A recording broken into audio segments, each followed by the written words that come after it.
अनमोल वचन अखिल भारतीय संत मत सत्संग के संस्थापक और गृहस्थ में आनंद योग के जनक परम संत महात्मा परम पूज्य श्री यशपाल जी महाराज अर्थात परम पूज्य भाई साहब जी द्वारा प्रतिपादित इन अनमोल वचनों का पालन करना अति आवश्यक है। ये वचन हमारी गृहस्थ आध्यात्मिक साधना के लिए मूलभूत सिद्धांत हैं, जो इस प्रकार हैं।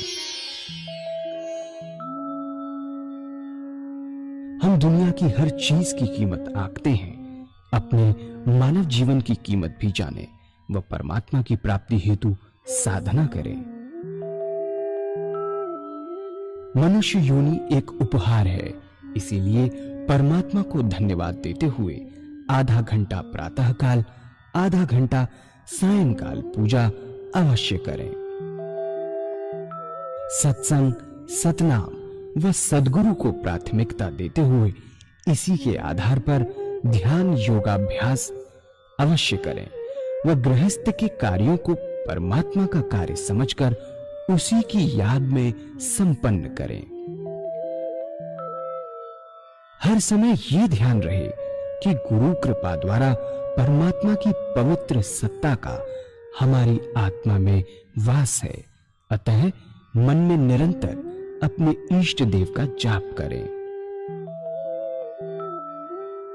मान सम्मान की इच्छा न करें व अपमान से दुखी न हो। परमात्मा के अतिरिक्त किसी और का भय न करें।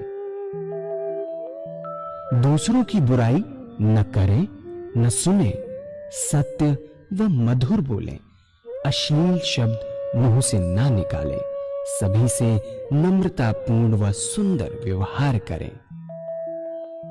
धर्म पत्नी के अतिरिक्त अपने से बड़ी से माता जैसा, बराबर की से बहन जैसा व छोटी से पुत्री जैसा व्यवहार करें।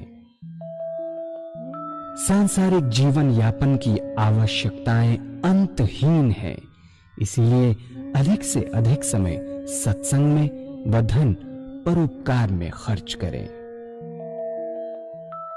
याद रखें, न स्त्री माया है, न धन दौलत, न ही परिवार। माया वह है जो हृदय को परमात्मा से दूर हटा दे। अतः निरंतर सत्संग और सद्गुरु की शरण में रहने का प्रयास करें। भोजन अपने इष्ट को अर्पण कर प्रसाद रूप में परमात्मा की याद में करें। रात्रि में सोने से पहले अच्छे बुरे कार्यों का आत्मनिरीक्षण कर उसका समुचित पश्चाताप करते हुए ध्यान करें व प्रभु की गहरी याद में ही विश्राम करें। परमात्मा तू ही है, तेरी इच्छा पूर्ण हो।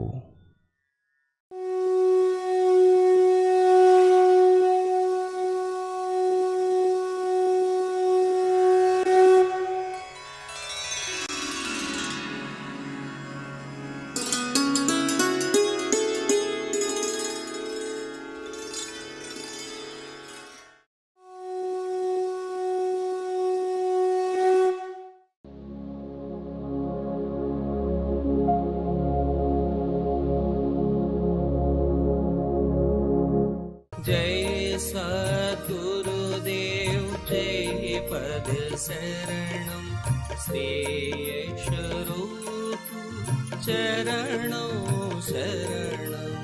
जय सद्गुरुदेव जय पद। परमात्मा ने इतना सुंदर शरीर बनाया, उसने सारी चीजें आपके अंदर दे दी और आपका ये फर्ज बनता है कि उसकी ओर बढ़ें और उसका एहसास अपने शरीर के अंदर करें और जीवन मुक्त अवस्था प्राप्त करें। तब एक भजन होगा और भजन के साथ साथ सभी भाई बहन अपने अपने इष्ट का ध्यान करेंगे। जो तरीका मैंने बताया इस तरीके से करिए, जिससे कि बड़े आराम से अनुपम शांति की लहर आपके दिल और दिमाग के बीच में बहती रहे और परमात्मा की याद आपके दिल के अंदर बस जाए। तो अभी एक भजन होगा। मूलम गुरु मंत्रमूलम् गुरुर्वाक्यम् मोक्षमूलम् गुरुकृपा। गुरुवर तुम ही बताओ, गुरुवर तुम ही बताओ,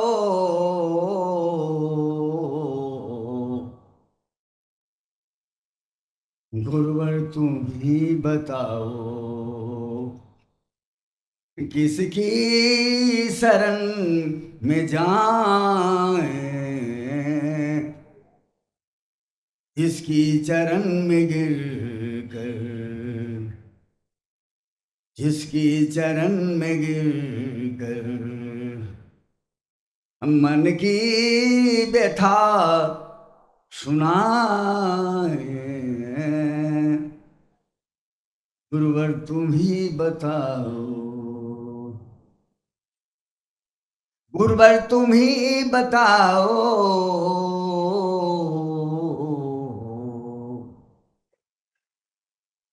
गुरुवर तुम ही बताओ,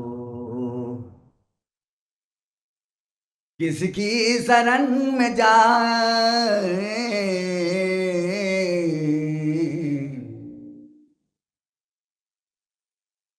जिसकी चरण में गिर कर, जिसके चरण में गिर कर मन की व्यथा सुनाए।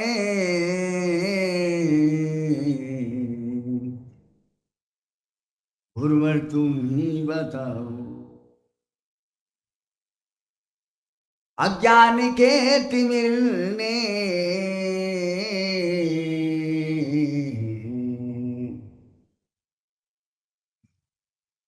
अज्ञान के तिमिर ने चारों तरफ से घेरा। क्या रात है प्रलय की, क्या रात है प्रलय की, क्या होगा नहीं सवेरा। पथो प्रकाश दो तुम, पथो प्रकाश दो तुम, चलने की शक्ति पाए। पथो प्रकाश दो तुम, चलने की शक्ति पाए। गुरुवर तुम ही बताओ, अज्ञान के तिमिर ने चारों तरफ से घेरा। क्या रात है प्रलय की, क्या रात है प्रलय की, क्या होगा नहीं सवेरा। अथवो प्रकाश दो तुम, अथवो प्रकाश दो तुम, चलने की शक्ति पाए।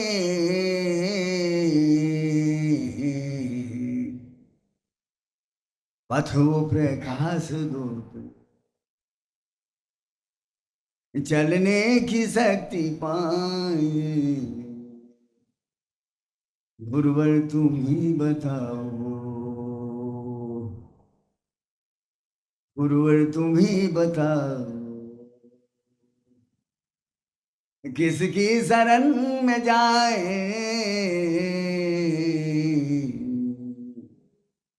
जिसकी चरण में गिर मन की व्यथा सुनाए। गुरुवर तुम ही बताओ,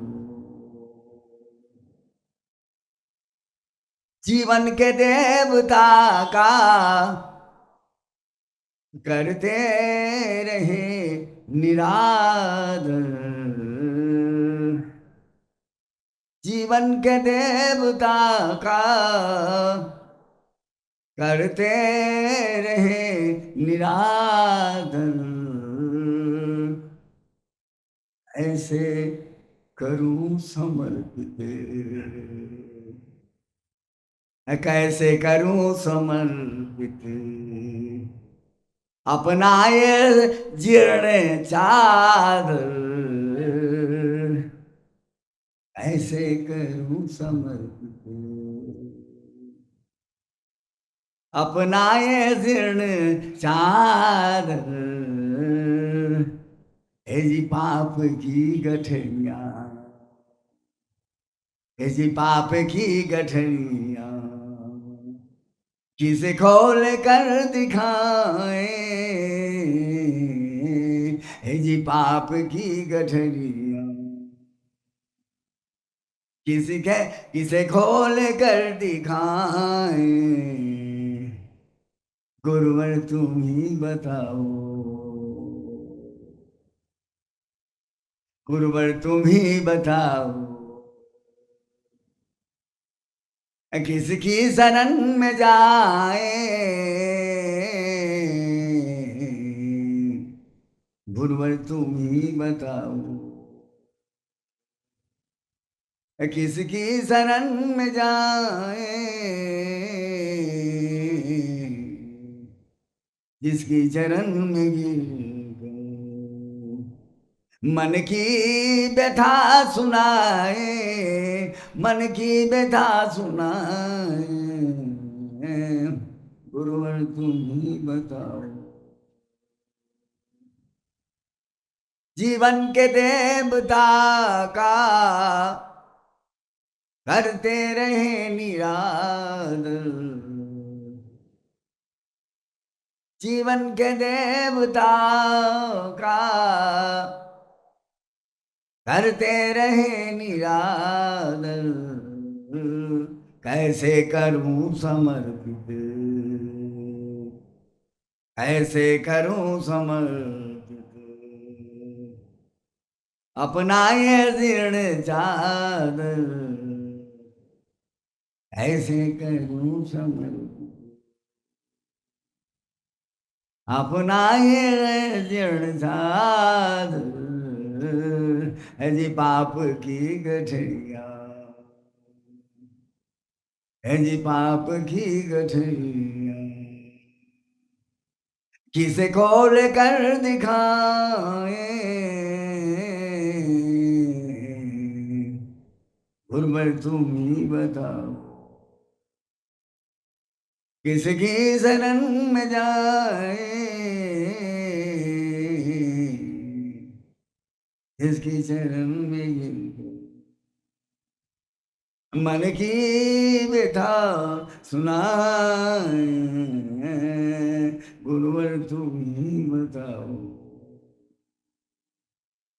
पूजनीय माताओं और बंधुओं,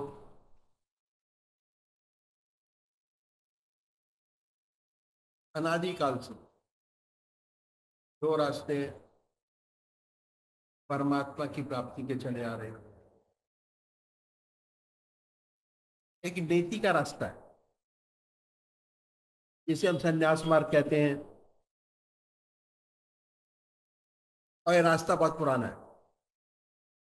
हमारे देश में बहुत ऊंचे ऊंचे संत महात्मा हुए जिन्होंने समय समय पर आकर देश और धर्म की रक्षा की। नीति का रास्ता छोटा है, इसमें समय कम लगता है। नीति के रास्ते का सागर हर वस्तु का त्याग करता चला जाता है। ऐसा व्यक्ति घर बार छोड़ता है, बीवी बच्चे छोड़ता है, धन दौलत छोड़ता है और संसार की हर वस्तु का त्याग करके संन्यास ग्रहण करता है। संन्यास लेने के बाद साधना में लग जाता है। ऐसे साधक के सामने सिर्फ एक ही काम रह जाता है, वह है परमात्मा की प्राप्ति। यदि सच्चे हृदय से वो अपने रास्ते पर लगे तो कोई वजह नहीं कि उसे अपने रास्ते पे सफलता प्राप्त ना हो। मेरे कह देने से ये रास्ता छोटा है, कोई भाई बिना सोचे समझे इस रास्ते में कूद ना पड़े, अपना ना ले। इस रास्ते की कठिनाइयां मैं आपके सामने रखूंगा। सबसे बड़ी बात क्या है कि समय बहुत है हमारे पास, और क्या है, और शरीर से त्याग करना आसान है, पर सच्चा संन्यास जब तक प्राप्त नहीं होता, जब तक मन से त्याग नहीं हो जाता। मुझे इस विषय पर अपने सदगुरुदेव परम संत महात्मा श्री यशपाल जी महाराज का एक अनुभव याद आया, जो मैं आपके सामने रखूंगा। एक बार वो जबलपुर से मुरादाबाद जा रहे थे। रास्ते में प्रयागराज का स्टेशन पड़ा। उन दिनों कुंभ का मेला लगा हुआ था और समाप्त हुआ था। प्रयागराज स्टेशन पर काफी भीड़। जब गाड़ी स्टेशन पर पहुंची तो देखा कि स्टेशन पर काफी भीड़ है। ये भीड़ एक महात्मा जिनको अवधूत कहते थे, छोड़ने आई हुई थी। गाड़ी आई, जय जयकार हुआ, गले में फूल माल डाले गए। इत्तेफाक से, परमात्मा की कृपा से, ये जो महात्मा थे उसी डिब्बे में चढ़े जिसमें इसके सदगुरुदेव जी बैठे हुए थे, और आपने के सामने की बर्थ खाली थी, उसी पर आके विराजे। जब गाड़ी चली और कुछ आगे निकल गई तो आपके साथ बातचीत शुरू हुई। इस बातचीत के दौरान गुरुदेव जी ने आपसे एक प्रश्न किया, और ये था कि आपको सन्यास लिए कितना समय हो गया। उत्तर मिला 14 वर्ष। बातचीत में दूसरा प्रश्न किया कि महाराज आप बाल ब्रह्मचारी हैं या जब सन्यास लिया तो गृहस्थी थे। आपने उत्तर दिया कि मैं गृहस्थी था, मेरे स्त्री और 2 बच्चे थे। बातचीत होती रही। इसके बाद गुरुदेव जी ने आपसे प्रार्थना की कि महाराज एक प्रश्न और करना चाहते हैं, पर वो प्रश्न कुछ अजीबोगरीब है। यदि आप पहले से क्षमा करें और सांत्वना दें कि इस टेढ़े प्रश्न से आप नाराज नहीं होंगे तभी प्रश्न किया जाए, अन्यथा नहीं। आगे कहा कि हो सकता है आपका हृदय दुखे इस प्रश्न को सुनकर, मैं किसी के हृदय को दुखाना नहीं चाहूंगा। महाराज जी चुप हो गए, ध्यान में चले गए। कुछ देर बाद आपने आंखें खोली और कहा कि आप कुछ पूछना चाहते थे, पूछा नहीं। फिर आपने अपनी बात दोहराई और कि महाराज यदि आप वायदा करें कि इस टेढ़े प्रश्न से आप नाराज नहीं होंगे तभी प्रश्न किया जाए, अन्यथा नहीं। महाराज जी ने कहा पूछो, मैं नाराज नहीं होऊंगा। जब उन्होंने सांत्वना दे दी कि नाराज नहीं होंगे, तब गुरुदेव जी ने तीसरा प्रश्न उनके सामने रखा, और ये था कि क्या अभी भी आपको अपने 20 बच्चों की याद आ जाती है। यह प्रश्न सुनकर वो खामोश हो गए और ऐसा महसूस हुआ कि ध्यान में चले गए। 10 मिनट बाद आपने आंखें खोली और कहने लगे, बच्चा सच तो यही है कि आज भी मुझे अपने बीवी बच्चों की याद आ जाती है, और खासकर जब मैं अपने गांव के पास से निकल जाता हूँ, जहाँ का मैं रहने वाला हूँ, तो ये याद बिल्कुल ताज़ा हो जाती है। ये मेरी स्त्री, ये मेरे बच्चे, ये मेरा खेत, ये मेरे पशु, ये मेरा मकान। अब बच्चे बड़े हो गए तो क्या है, सेवक के गुरुदेव जी ने आपके चरण छुए। वाकई में बहुत ऊंचे महात्मा थे, अवधूत थे। क्यों? कोई शक नहीं। ऐसे कि सन्यास लेते ही आश्रम बदल जाता है। उनके अपने यम नियम हैं, कठोर तपस्या, ना उनको कोई बीवी, ना बच्चा, ना खेत, ना मकान, ना दुकान।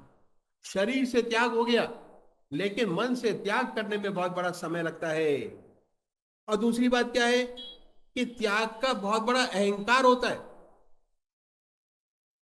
कि हम समाज से अलग हैं, समाज की चीजें हमने छोड़ दी, बड़ा अहंकार है। हम गृहस्थी लोग कभी कभी संसार से दुखी हो जाते हैं और अपना दुख सन्यासियों के पास जाकर कहते हैं कि महाराज हम दुखी हैं, मन में शांति नहीं, चैन नहीं, माया घेरे है, ऐसा कोई उपाय बतलाइए कि मन को शांति मिले।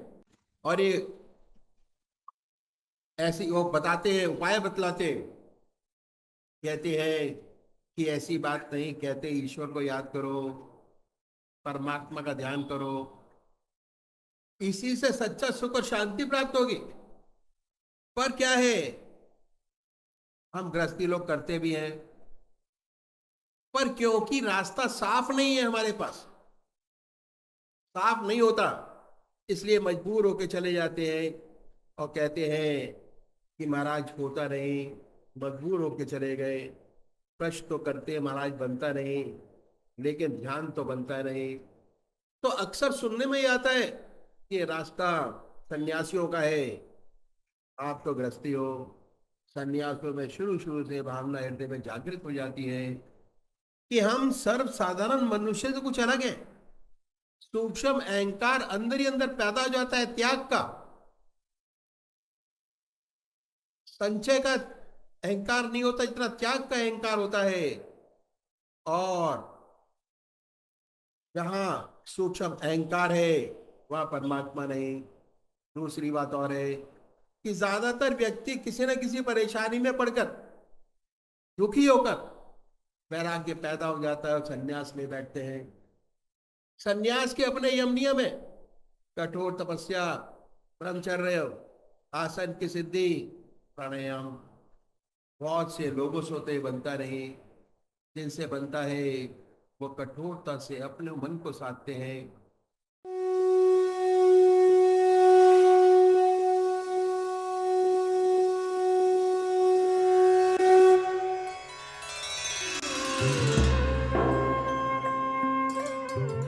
ध्यान योग के कार्यक्रम आनंद योग से निशुल्क जुड़ने के लिए संपर्क करें 9810239677।